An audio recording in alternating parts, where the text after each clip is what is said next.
Alam niyo ko yung isa sa mga hindi ko makakalimutang field trip nung college. Kami bagay nakasakay sa van. Tapos baga, ako gay may yakap-yakap na na throw pillow. Kasi ako na may probinsyano, hindi naman ako sanay makasakay ng private na van. Di ako tuwang-tuwa. Alay, nalaglag yung throw pillow. Kaya baga sabi ko bagay, ay, nagpatak yung unan. Abay, tinginan sa akin lahat. Ako bagay taka, bakit nagtinginan sa akin? Tapos biglang nagtawanan.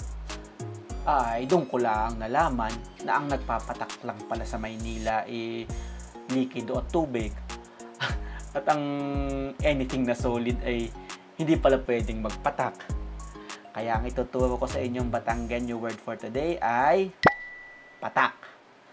Sa aming mga Batanggenyo, kapag may nalaglag, yun ay nagpatak. Halimbawa, ito, tissue paper. Nagpatak yung tissue paper. Are, si Pikachu. Oh, nagpatak si Pikachu. Oh, are, tablet. Hindi ko ipapatak at ako yung mapagalitan ni Mrs.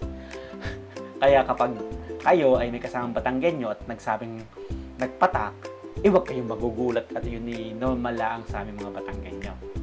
Ayos ba gayon? Ayos.